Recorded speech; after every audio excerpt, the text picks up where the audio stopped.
You're about to listen to a Tea Party is Dead podcast. Don't forget to check us out on Facebook, Twitter, or on our website at www.theteapartyisdead.com.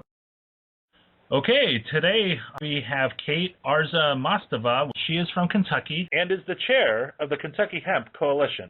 I know for myself, whenever I first heard about industrial hemp, and I know some other people have, they're like, oh, yeah, it's a great idea.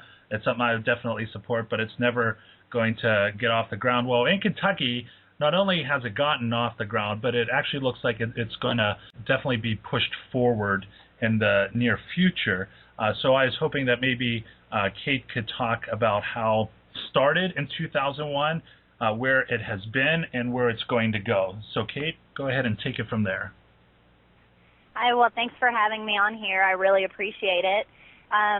Well, the hemp movement in Kentucky has been going on for quite some time now, several decades, and back in 2001, there was a bunch of hemp activists that worked together with Governor Louis Nunn and some of the legislators to educate people about industrial hemp, and in doing so, the legislature passed a law in Kentucky that set up a department called the Kentucky Industrial Hemp Commission.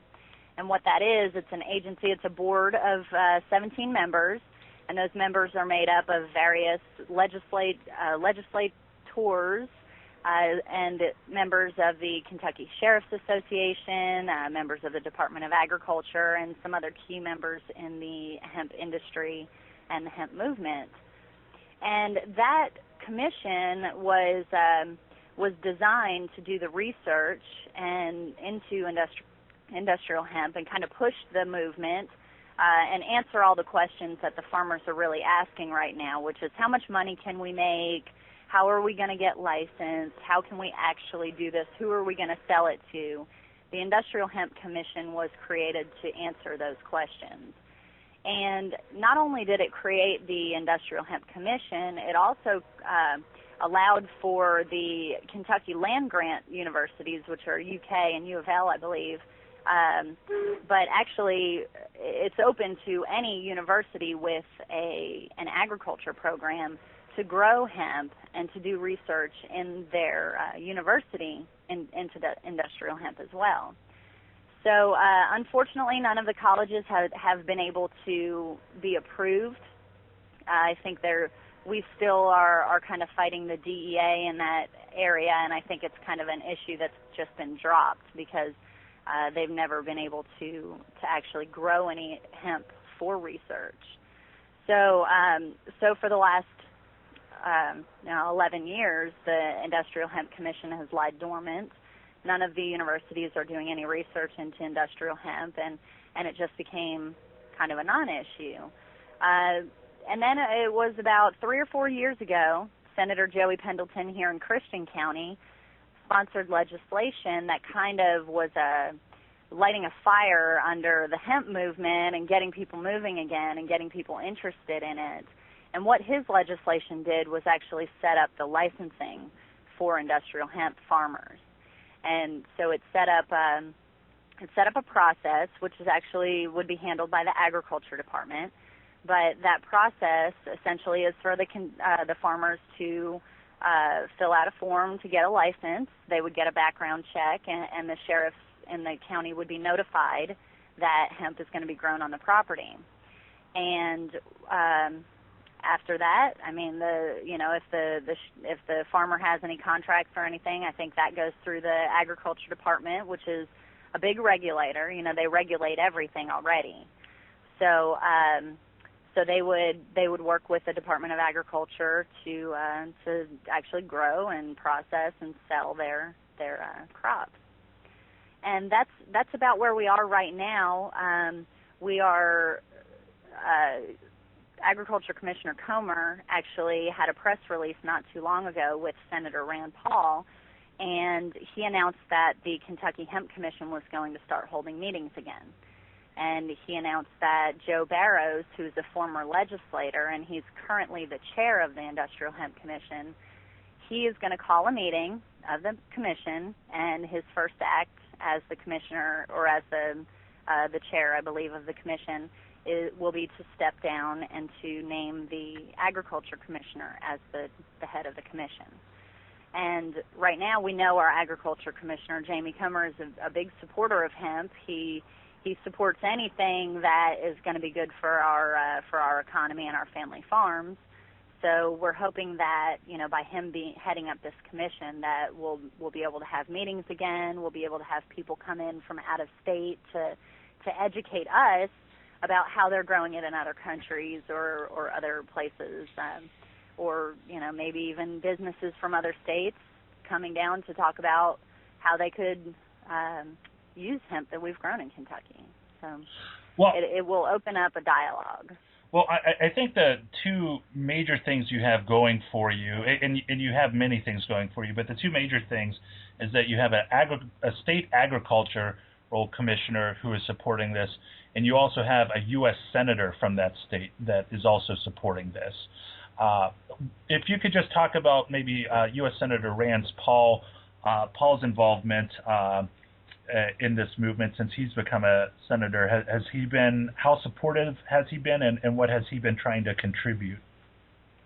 Well, he's been incredibly supportive. He's been supportive of the hemp issue. He believes it's a states' rights issue, and in fact we asked him about it when he was running for Senate, if he would support Kentucky's right to grow hemp, and he said that he would. And since then, he's been a strong advocate of the issue, although he didn't make a big deal out of it for a while until after that press conference, when he actually sent out an email to the Rand PAC. It was actually from Rand PAC, which is his political action group, and he asked his donors to donate to Rand PAC to fund the commission. So basically what we have in Kentucky is when they created that law and they created that commission, along with it came the Industrial Hemp Program Fund. And that is just simply the fund that is designated to pay the expenses for the commission members to meet and hold their meetings and gas money and all that kind of stuff. So by him reaching out to his supporters and actually asking them to fund this commission, if it's funded and when it's funded, there's no reason at that point that the commission should not meet. The money is there to pay for the expenses, to get the meeting room wherever it may be, and funding that commission is the biggest, and it's a huge first step for really legalizing the plant here and actually starting to grow it. So he's been a huge help, and I mean, we're so grateful because there's not too many senators in D.C. that will stand up and stick out their neck for something that tends to be a little bit controversial because the education isn't there yet. Absolutely. So he's been wonderful.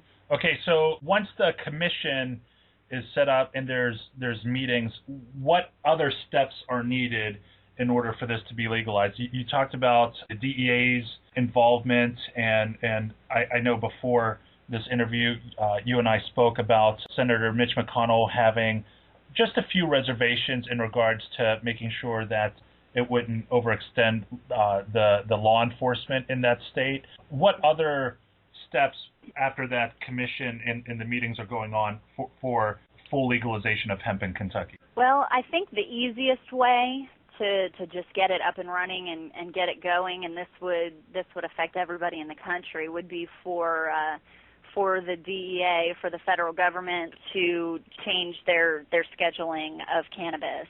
And if they would actually pass a law that would separate the two, marijuana and industrial hemp, into two different categories, that would be the easiest way to go about it, and honestly the most direct way. We're already set up for growing industrial hemp in Kentucky. We have the farmland, the infrastructure, the farmers. We have the unemployed work, to work if they can create these jobs.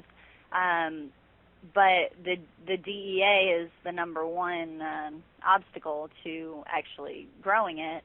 I think that if we were to somehow try to circumvent the federal government, I don't know how successful we would be, but I I do think that at some point this wave of hemp support is going to take hold in our law enforcement agencies and our judge executives, and when they see how much it's going to benefit Kentucky, I think there's going to be a point where the DEA can't say no anymore. And I hope it doesn't come to that. I hope we can just very simply come to this conclusion of we need to legalize it on a nationwide scale. And basically we're not really legalizing it from the federal government. We're just getting the federal government out of the business of the states. Gotcha. So, that would be the best way. And right now, if we could get a hearing, if we could get Senator Mitch McConnell and Senator Harry Reid to come to an agreement that we need to at least hold hearings and at least, try to move it forward in the legislature and, look at the pros and cons and, actually give it a fair chance, I think that would be, I think we might be able to kind of break through to some of them.